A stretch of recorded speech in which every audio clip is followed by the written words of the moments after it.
Bismillahirrahmanirrahim. Dear viewers, Assalamu alaikum. I am your host Faisal Raza Khan and you are watching Foresight. Viewers, we are living in a digital world where technology is evolving with every passing moment, especially the artificial intelligence. Artificial intelligence is a great tool to progress, to have development and prosperity. But sometimes it used to create chaos, especially when there are election campaigns across the globe, including Pakistan. Artificial intelligence generated different contents are on at the social media particularly. It is because that artificial intelligence has the ability to create voice clones of the political leaders. Content, videos, campaigns, deep fakes are deliberately used to create disinformation, illusion, sometimes spread narratives, along with that manipulate information, biased contents, influence and change voters' minds, believe what is not existing, generate cyber attacks and particularly help data theft, and also hijack electoral process and sometimes its outcomes. Only in last year 2023, some at least 500,000 videos and doctored voice deepfakes were generated and shared at the social media sites alone. Why this was happened? This is the question, and there are lots of other questions which need answers. To get answers of these questions, we have in our studios Mr. Barkan Saeed. He is the tech expert and former chairman Pasha, Pakistan Software House Association. Along with him, Mr. Ayub Shah, he is the IT expert. Online, Dr. Hasnain Javed is joining us. He is the senior analyst. Most welcome to you, Dr. Hasnain, as well.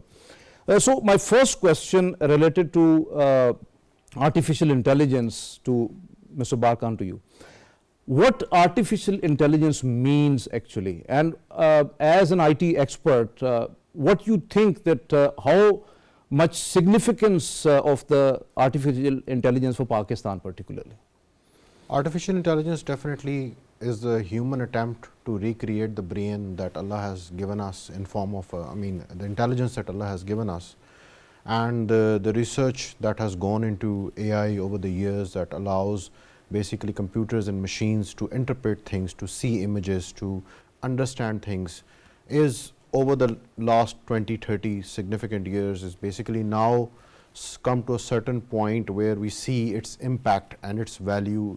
Not definitely as far as human intelligence is very superior, but computers have their own strengths at certain areas, like processing large amount of information together. So now it has come to definitely a point where it is causing disruption. That way it is being noted by everybody else around us, and we are now seeing the impact. And definitely your topic today, as well as how it is impacting our lives, how it is impacting the content that we consume, is now significantly shaped by artificial intelligence. And definitely because we are living in a world, there have been major waves in the world, like the industrial revolution, like the technological revolution. First definitely was the computer and semiconductor revolution. Definitely. Now I think in the next AI has been around, but now it has come to a point where it will significantly be impacting businesses, significantly how we live our lives, significantly it will impact our jobs. So definitely because we are not living in a disconnected world as Pakistan, we are also consumer of the same internet. We are also large number of our population is young population is on the internet. Actually one of the biggest consumers, one of the biggest internet population of the world is from Pakistan, on YouTube, on TikTok, on all these platforms. And when these people start using artificial intelligence, these businesses start using artificial intelligence, so that will ultimately have an impact on Pakistan along with definitely an impact on Pakistan. Definitely your point well taken. Ayub Shah sir, when we are talking about artificial intelligence particularly, positively speaking, it's a great tool to progress really, but on negative note, we have noticed that it is going to be a digital or a cyber security threat. How you categorize it? Thank you very much. In fact, artificial intelligence provides one of the tool or one of the platform to manipulate things the way humans, it mimics the humans and is not a perfect human so far. So yes, it depends upon the user how it makes use of, and you rightly said there are many positive uses of the artificial intelligence tools available as well as the platforms, but there are many negative uses of it available and exploitable, and some of those are of course the deepfake, whereby you create somebody's video or even image, you know, and other kind of signatures, including the voice, audio. That is not real, that is not uttered by or is not acted by the actual person as it appears to be on that artificial intelligence based created videos. These are normally called as deepfakes. Likewise, you can manipulate many of the processes which are AI driven. You know, say for example, if we have an election process driven by the AI in Pakistan, then by feeding wrong data, you know, you can, you know, of course influence the process. It's towards the training side of the AI models, and then, you know, there are different things, you know, AI can help us, as well said, you know, it's the speed of the computing which is not commensurating with the speed of the human mind, and, you know, the vastness of the data that it can manipulate in parallel at the clock speed of now I must say nanoseconds. What it can do is it can, you know, always sense the perceptions of the people and create a map or image of how the people using that very tool or that very tool accessing any of the social media platform are thinking or perceiving about certain issues, and that way it can help, you know, identifying the issues which will impact the people most, and which will help bring up a kind of a campaign to modify their perceptions and to, you know, manage their perceptions towards certain side.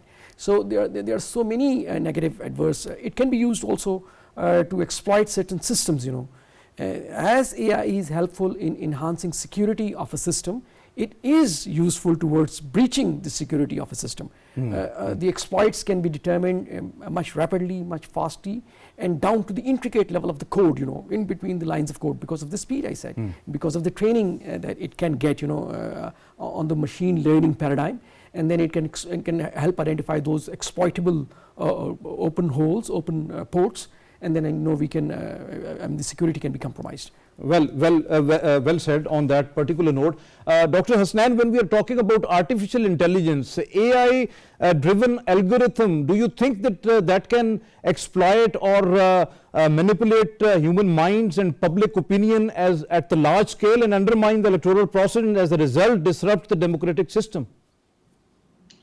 A very pertinent question, and before that, before answering your question, I just wanted to, use the words of the very famous book by the Henry Kissinger. Of course, you also like him as the manipulator or the leader. So, The Age of AI and the Human Future. So this book is written by the Henry Kissinger. So you know Henry Kissinger, how he manipulated the whole world. And then is the CEO of the Eric Smith, and then is the MIT professor is the Daniel Hart. So according to them, according to the authors, we stand at the threshold of a new era where AI will profoundly impact various facets of our lives. So what they say is it will revolutionize the scientific discoveries and transform warfare strategies. Now, these are the two important words I have taken out of the whole book. The one word is revolutionize scientific discoveries. This era has gone. Now the transform war strategies. Believe in me, this is the era. It is going to start. This is a different type and different sort of the transform warfare strategies. So here he says the human perspective is inherently limited when it comes to understanding the truth. Our own realities cloud our perception of truth. Now, what is the perception of truth and what is reality? It is complete augmented reality. It is in delusion. It is confusion. It is delusion of the confusion and the imagination. So what it confirms. Now, the important statement is this: the threat that disinformation possess the election and the overall democratic process in Pakistan cannot be stressed upon enough. And this is said by the Nigat Dad, co-founder and non-profit Digital Right Foundation. Definitely. The very important thing is in India. So during the campaigning in the recent concluded assembly poll, thousands of the voters in the Kalagang and had received a video, the message depicting Syed minister appealing them to vote against the ruling government. And then is the Madhya Pradesh. Video was sent out and that made use the clipping from the popular TV show which showed a famous actor asking question in attempt to wipe up anti-incumbency sentiments. And then is the video of the PM Modi conversing in many regional languages is also circulating in the other parts. Same as goes on to the deepfake technology is being used as AI technology in Indonesia. Same as in the Bangladesh. I just wanted to elaborate about the Bangladesh, where the Prime Minister Sheikh Hasina Wajid is set for her 4th straight term after poll on Jan 7. So deepfake videos. So Dr. Hasnain, when we are talking about AI algorithm, which is actually impacting the public opinion or manipulate their opinion, so do you think that this whole technology is now everywhere, every nook and corner of Pakistan, and that is manipulated everywhere? Yes, of course. I have given you hundreds of examples. Of course, the problem is the lack of effective policies.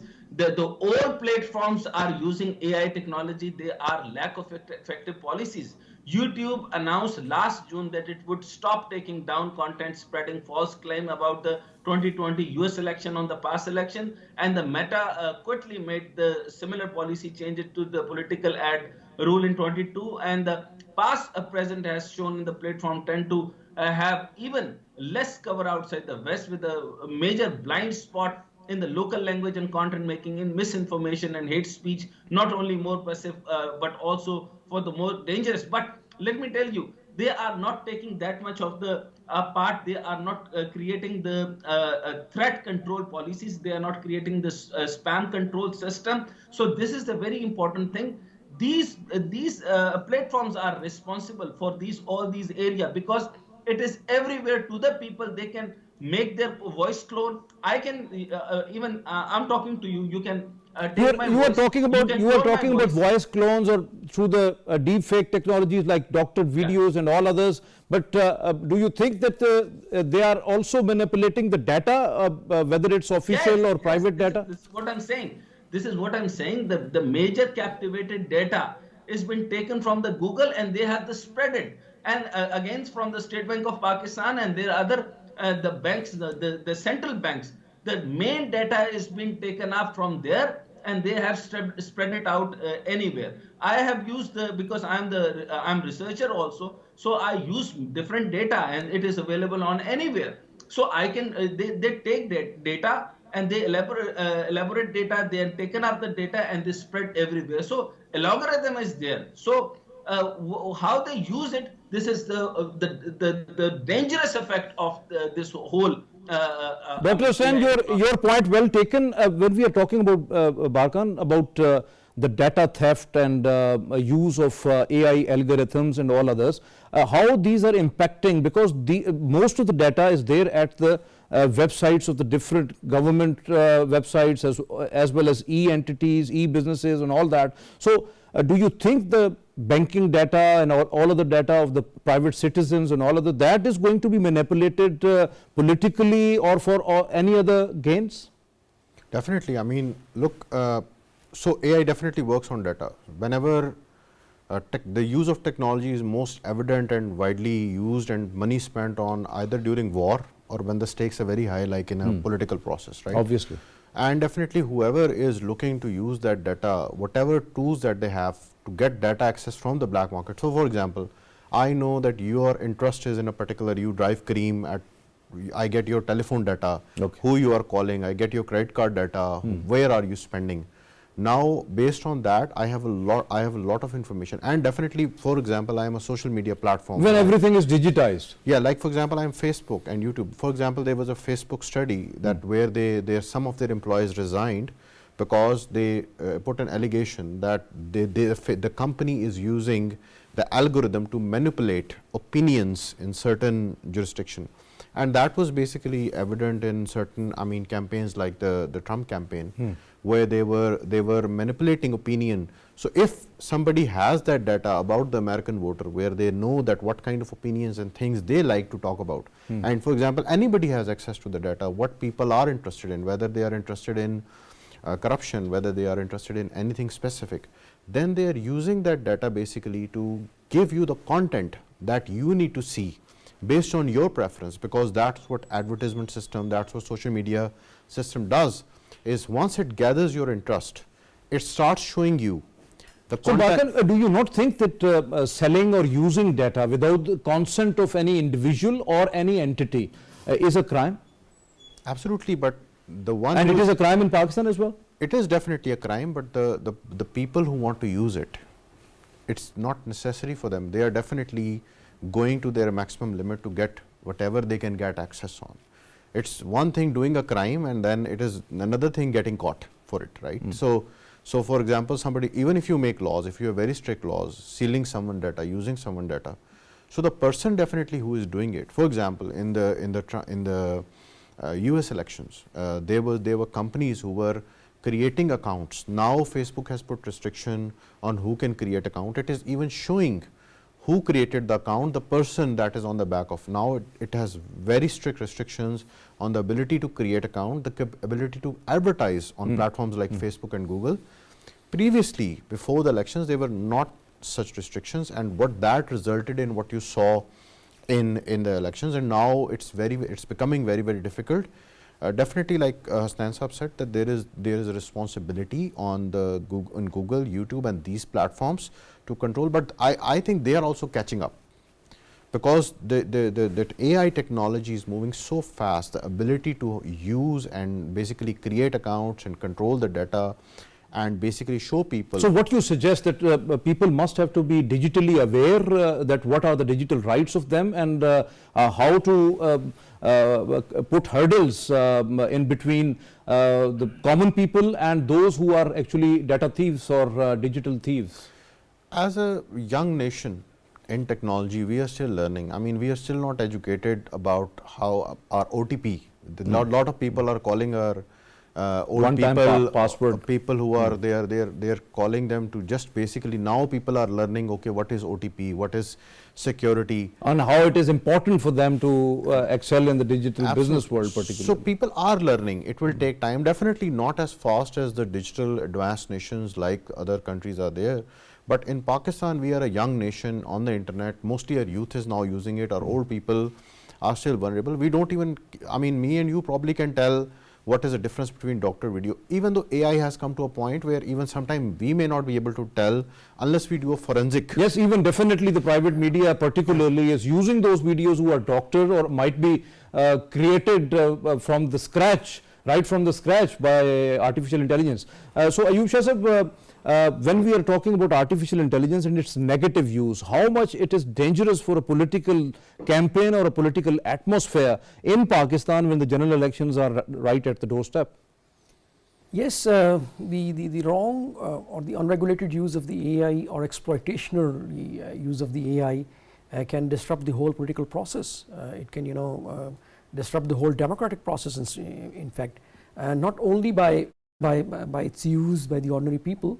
There is already, I must say, technology democratization is going on, whereby everybody has an access to some kind of tool in some form, and they also have access. About 56% of the people in Pakistan have a digital access, and that's the internet penetration in Pakistan.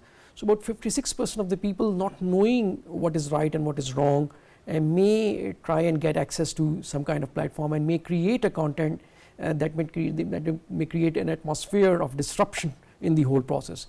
So yes, the AI, the negative use of AI, the negative use of the technologies, the negative use of the AI with the social media platforms, and illiterate access or less literate access, or unaware or uncautious access to these medias and their usage may create problems for the whole democratic process. So do you think that one of the aspect of not using the electronic voting machine is that might be that data is going to be hacked or elections are going to be manipulated?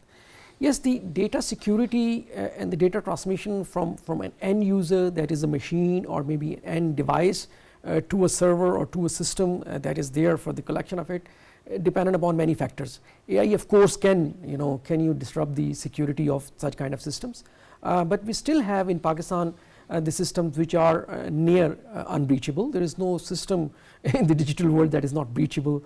Of course, that's a debate, but the near breachable systems are prone to modern AI, And modern AI still has to venture, although there are wonderful platforms available. The code generation platform is also there now.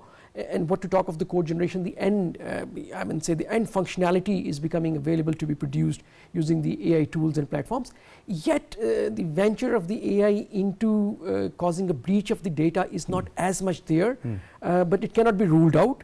It is there, and there's a need to safeguard not only at the technical level, at the physical layers. I'm sorry for using the technical term, and at the application, from the physical layer to the application layer, but at the masses level, that is an understanding to be developed into the people about making them conscious of their data, their privacy, and you know, not sending their personal private information to anybody who is seeking them. And yes, electronic voting machines, other systems in Pakistan, our literacy level, digital literacy level, and expertise level also needs to have the gaps. Our policies need a revisit from that point of view. And during the lack of those policies and, you know, lack of those tools, you know, and lack of that understanding and lack of those mechanisms in Pakistan, probably such venture could have not worked effectively.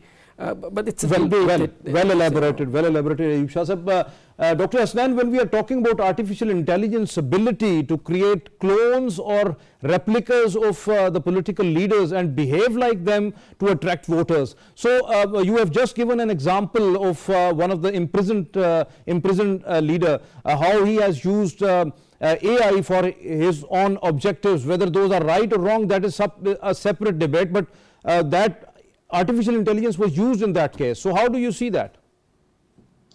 Of course, I mean, it is right and wrong is it is debatable, but the important thing is they have started this thing in Pakistan. I mean, they have created the clone, they have created the artificial Imran Khan, and they have used the speech. So what if he used the speech with his name into the ruler side or to somewhere else, because it is same as his voice? So what sort of the message would it be spread out? So it can be dangerous. It can be anywhere else, or of course it is complete deepfake, or maybe probably they are taking the videos, taking the video.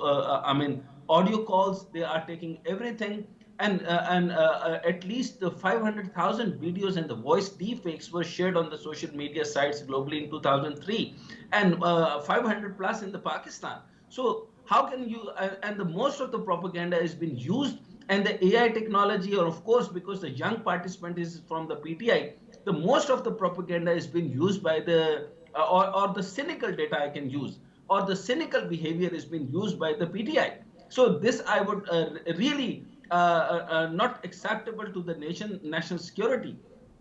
And it is a threat to the national security, because of course they are using that, and most of his video from the Prime Minister House been leaked out, and his own, I mean, in his own tenure. So this is very much dangerous, and it gives the harm to himself, and most of his own homemade, or whether he talk in his home or in the Prime Minister House. So whole of the videos is gone out, and it creates a turbulence for every country. Same as the case of the cipher, and it is also based on the manipulation and the misconduct of the information. So my precisely conclusion of this statement is that we should not maneuver and distort the information by using the AI technology. It is not necessary to use the cynical information through the AI technology. Believe in me, those who created the AI technology now is against the AI technology, and we have to balance it out, as I given you the example of the age of AI and our human future. So our human future is based on it, and the political propaganda. PTI is the one who started the political propaganda. Deepfake images, video cranked out of the generative AI tools such as the Midjourney, Stable Diffusion, OpenAI, DAL-E, popped up ahead of the election from the New Zealand. They were being used. These tools has been used in the New Zealand, Turkey, Argentina last year, and with the growing concern about their impact on US presidential poll in November. So how AI is being used, this is very much important question. So deepfake videos are being used to spread Dr. Hasnain, taking from your point what you were talking about, most of the experts believe that AI is a global theft and it has crossed all the limits to breach all types of data and to just get away from that. So do you think that this artificial intelligence generated different sort of deep fakes, videos, data or something like that is actually not only politically but socially actually creating divides? It's creating some sort of fake narratives. Along with that, it create or fuel polarization. Along with that, as a propaganda tool, and spread technologically based facilitated some sort of disinformation which is going on from the last many years, but particularly during the election campaigns and electoral process. Yes, I mean, have you seen how many deaths has been done just because of the deepfake and the audio leaks? Recent example, the death of the Amir Liaquat and so many other people is just because of the audio leaks. Whether they are fake or no fake, that's after that, because the person is dead. So if it is the deepfake or the real, that's not the debate. It is unfortunate, really. It's very unfortunate. So the problem is the statement is by Meta or the Google. I just wanted to share it that the Meta, which owns the Facebook, Instagram, WhatsApp, said it aims to remove the synthetic media when the manipulation is not apparent and cloud misled, particularly in the case of video content. And statement by the Google, which owns the YouTube, and said in the November that the video sharing platform requires created to disclose altered or synthetic content that is realistic, include using AI technology, and we will inform viewers about such content through a label. But these things are not enough. Of course, we have to. We have to deal this with the participation, and we will let the people know that this is the technology. Of course, the uranium is used for the nuclear weapon, and uranium is also used for the electric generation. So the right use of the nuclear uranium is to use for the electrical generation and electric power generation. So this is up to you. You are creating the nuclear weapons or you're using the power generation. So this is same as this way. So how can we use the better way in the election administration? How can we use the campaign and the voter education? And how can we use for the citizen engagement in the participation? But Dr. Hasnain, the problem is that most of the people sitting outside Pakistan, and they are just creating chaos in Pakistan through the artificial intelligence and AI generated tools. And do you think that these AI generated tools can overall create some sort of mayhem during the electoral process, disrupt the political campaigns, and even on the poll day, and might be going to influence the results as well?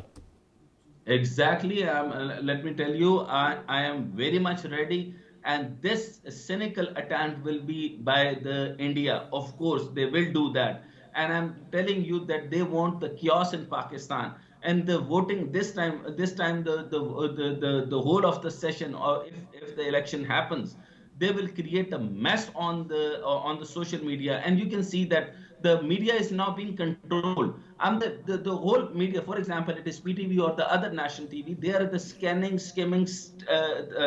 way. There is a producer, there is a production director, there is the things. So what information has to be passed on and what information is not to be passed on. There is a skim and scan process.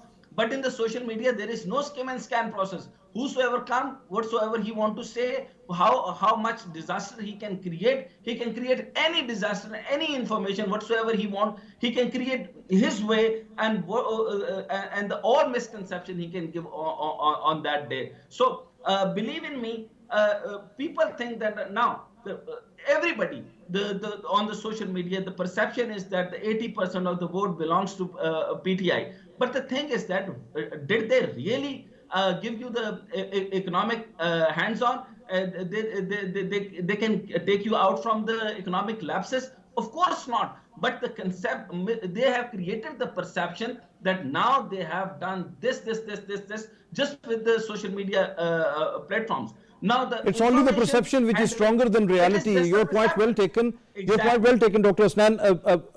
Ayub Shah, when we are talking about artificial intelligence and lots of other tools which are used by some of the political parties, even very marginalized party in Pakistan, and those are the people sitting outside the country. They are manipulating each and every atmosphere which is related to the technology.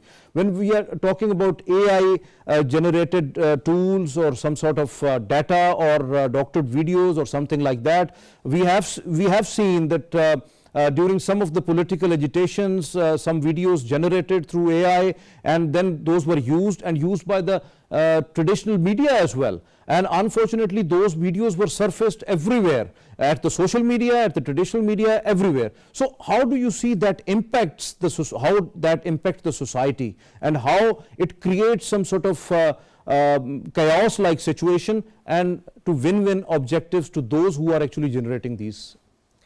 In fact, the society moves on the rightful information.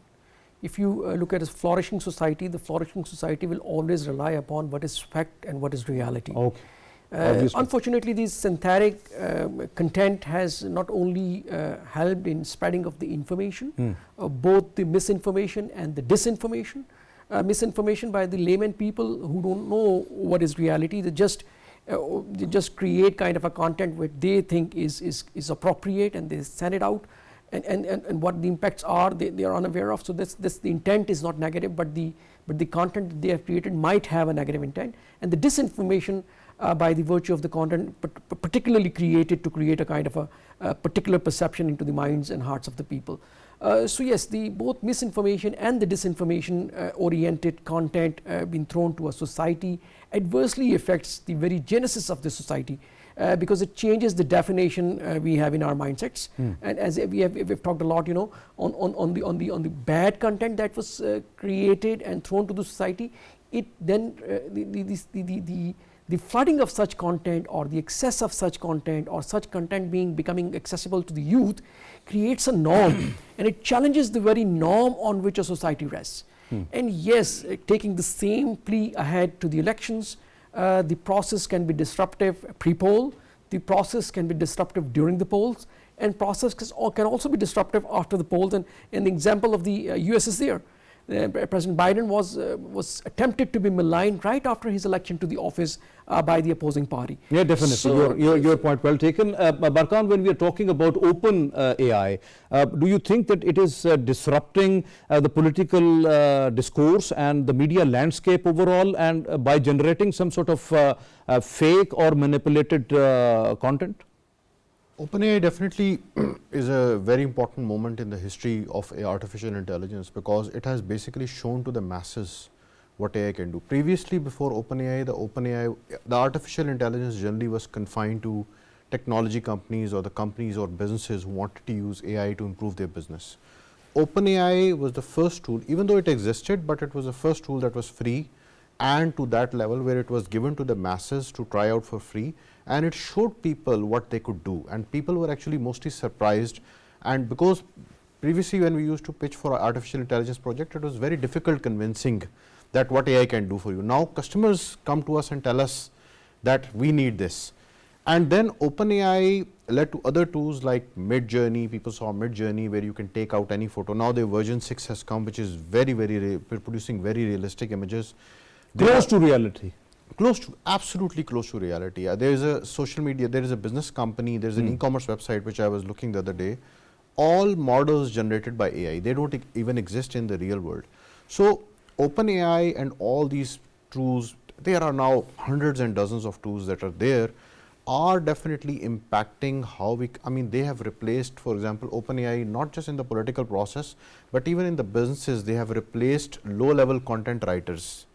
Low-level staff. So another intervention. So do you think that most of the people, because we have seen that during the COVID-19, work from home, having digitalization, e-governance, e-government, e-marketing, and all of that, these tools were very handy and beneficial at that time. So do you think that during these election campaigns which are going on, now people wants to have something at the digital level, like digital campaigns, the digital political campaigns, or something like that the political leaders address through the digital platforms, whether it's AI or any other platform, but the digital platform. So do you think that you are getting some sort of a campaigns on that, even the manifestos through AI or something like that? If you have not realized, it's already happening, and it's happening, but we are too late. Very few we have the public meetings now. Absolutely, because people are more comfortable. You can engage more people, and the campaigns that are happening, like the distortion of videos, defame people. It is very easy to create a video of anyone doing anything, and the problem is that the general people don't understand what is this a real video or a doctor video. Like like Hasnain Sahab mentioned, there have been suicides, right? And similarly, anybody who is now using those tools is doing whatever they can to use the tool, because now the human capability has also increased because of AI.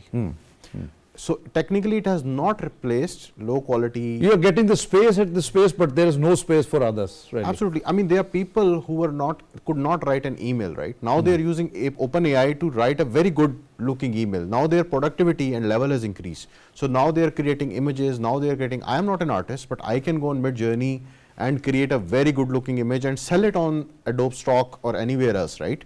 So now that has all of a sudden made me an artist, but all I'm doing is I'm just a good prompter, right? So it is a tool that has increased human efficiency. It has taken humans to a new level. It is kind of a hybrid approach. So that is going on in the future. It's not where AI is replacing human. Definitely is going to replace the people on doing low quality work or work which is redundant. But what actually it is going to do is it's going to complement even an ordinary human to do much more. Your point well taken. Here a question arises, is there any legal instrument to curtail such type of illegal activities like politically damaging and nationally destructive through artificial intelligence, like malpractices or something like that? Currently, there are cybersecurity laws that exist in Pakistan, and definitely there are certain human rights which are fundamental. So, for example, producing a doctored video without somebody's permission is definitely a malpractice from that person's right point of view. Similarly, producing content on someone and spreading that information from WhatsApp or whatever platform, that is still exists in a cyber crime. Definitely from a country's perspective, where there is a national security perspective, another perspective where there is a security element, it is the responsibility of the state to then categorize what can be a malpractice or what can be a practice that will be illegal in terms of country. So I think there are certain laws, but there still will need to be adoption. For example, now a lot of people, when you go on articles of different websites like different popular news websites, they have written in disclaimer that this is not an AI generated content. Yes. They have written that it has been approved by this editor. It has been, so the social media platforms and the technology, they are going to evolve, where they are going to mark maybe on a platform like when you go on a news, you see this fact check wrong, right? Because you are in journalism. Similarly, probably on content, a lot of companies, Facebook, and they will start marking that this is an AI generated content when they detect such content. Okay. Similarly, from a legal perspective, it may become necessary in certain countries to declare something as AI generated when it is AI generated. Otherwise, you can face penalties or crime based on if you have not declared. So we are moving towards that. Whatever current laws are there, I think our cyber security, our FIA cybercrime wing, they are pretty strong enough to deal with that. The existing laws are enough. But whenever something changes and lot starts happening, you see new trends, and it needs to means the plagiarism, the fake content or something like that, those are all covered in those legal instruments. Absolutely. A lot of things are covered, yes. Ayub Shah sir, when we are talking about the national policies, there was a draft national policy on artificial intelligence. So do you think that is now ready, and that covers all the aspects, and legal instruments are whatever would be derived out of that would be the ultimate protection for the state and state institutions, the government institutions, and even whatever is generated, in this case the political campaigns and the political parties? In fact, no single instrument is final ever. It's an evolving human society, and AI is also evolving. It has evolved to quite a reasonable level, and now we have started feeling the impacts of it also. But it is yet to evolve, and there are new platforms that are coming up. Some have and some are also transforming. So in next 5 to 10 years, the entire society will be transforming from an hitherto legacy society to a future AI-driven society, whereby the job definitions, whereby the interactions, whereby the use of platforms, even the social media, and official business, that is the public sector, will get transformed, will get affected. And then we have to evolve the instrument. So the policy that is in the draft shape, as you said, is I don't think it's final policy, and it has to be revisited again and again. And the instruments have to be evolved over the passage of time, seeing how this society is responding to the AI that is available to us. The US is trying to put in place an international instrument to govern the AI in some manner, whereby it prevents that kind of disruption in the business which affects the whole humanity or the whole globe. And I must say that they have not been successful so far, because the instruments or the policies are based on predictable behaviors which are to occur, or certain known behaviors which are in place there, and to control and regulate them. But the way AI is unfolding and the way its usages are unfolding, we cannot predict as to what it may do. Per se, an aircraft that was flown by AI, if meets an accident, for example, God forbid, how can you punish an AI, or who will be responsible, and how the responsibility will be fixed, and what will be the corrective measure? So there are so many questions still unanswered in unforeseen arena of the world, unforeseen arena of the knowledge and intellect, which are to be which all together require addressing, taking a wholesome view, and then determining and imagining as to how we have to put the policy in place. We cannot restrict the use of AI by any definition, because that is going to augment the human abilities, human intellect, human cognitive abilities, and going to augment our ability to deliver for the human. But how to protect human from a delivery that may be misinformation, that is not intended to damage but does damage, or disinformation that is intended to damage but may not damage, is yet to be So one clarified, question yeah. to both of you. We are talking a lot about the political campaigns, electoral process and the political parties. But do you think that still any political party come up with some sort of solution to the IT problems, whatever we are facing, and the digital grounds and the artificial intelligence, the fintech and cyber security and all that, whether these are there in the manifestos, and even the manifestos are there? I mean, we have all seen very good manifestos all our life, but the reality, unfortunately, is that we have seen little to no action. The world is, we are actually in Pakistan living in a parallel universe where we don't understand really, where we definitely take the negative side of everything, but unfortunately we have not seen how Philippines has grown to a $40 billion export market. We have not learned from our biggest competitor, India, in the region.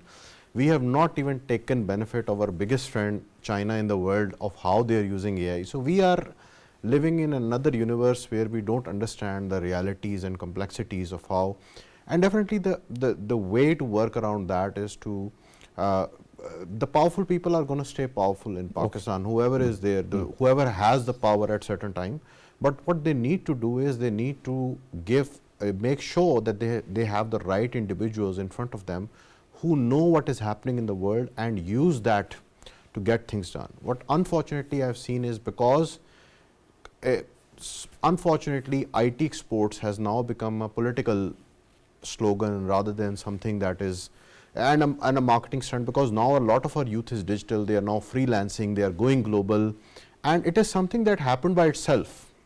It's not something that was fostered. It happened by itself, where we all of a sudden we saw how Pakistan became the top 3 freelancing countries in the world, and all of a sudden all the political people who were in the different ministries at that time definitely want to take advantage of that. And there were things, there are things happening, but we are really slow in the game, because there is a huge population bulge that we have. There is a big youth population that we have, and the only way to skill them, upskill them, is through technology. And it is a time in the years that in the history of nation that we have tools where we can educate masses through through technology, not only AI. Definitely, it is very important tool. We have all the tools available. Ayub Shah sahab, your intervention on that. In fact, the political parties' manifestos ought to contain comprehensive and concrete measures for not only transforming our society, not only transforming our governance systems, but also adding value to them. And getting ready as a state, getting ready to face the future, which is digital, which is virtual, and which is more intelligent, and which is making use of the productivity of the human beings at the next level. So we have to probably think in the next generation terms, which our political parties are sadly not considering or not looking at. The disruptive technologies, we are living in the 4th industrial revolution and we are transitioning to 5th industrial revolution. Some say that it's already there. These industrial revolutions are disruptive in nature. They are characterized by the disruptive technologies. So how to make use of these disruptive technologies for the advantage and good of the people of the Pakistan is required to be considered by all political parties and is required to be included in the agenda in terms of the specific measures. And I said the policy that will be governing the use of these disruptive technologies will be overarching policies, because it's affecting every single sphere of human life. Definitely. So not only that the society also, but the as you said, health systems, the fintech systems, the education system, the edutech that we call it, and other the governance, e-governance systems, and also so they all are getting impacted. And we have to introduce the kind of policy at the governance level, and then we have to put in place concrete measures at the concrete measures are required. Definitely, you are very right, Dr. Hasnain. One last intervention, that do you think that pertaining to the artificial intelligence, the digital world, and how the technology is actually evolving, we have to create some sort of tech governance in Pakistan, and along with that, keeping in mind the protection of the digital rights of everyone, every individual and every entity? First of all, I just wanted to ask that we have to minus one misconception that our rural area is unfortunately not aware of the AI technology. By the way, they are using much of the artificial intelligence, and they are on TikTok. They are making billion of the dollars, million of the dollars, and exactly the PayPal is coming for them. And in a way, they are taking the high percentage even, but they are taking this. And second is the most plagiarized area is the education, which is the Jenny, ChatGPT, and any other software is using this, and there is no more quality of the education at all. But and second important thing is the loss of job. You will see there would be no job in a very near future. The young generation will be cynical, just cynical. And as far as the elections are concerned, I just wanted to give you one example of the Bangladesh electoral political opposition ladies, like Romin Farhana and in the swimwear, and the Nepal Roy in the swimming pool have emerged. Yeah, so definitely. That was a sheer example of how artificial intelligence was actually manipulated. So yes. Let me tell you, in the upcoming elections, this cynical idea is being given, and this has been used by PTI. So if somebody says that PTI have done so well, so only thing which they have done is the cynical.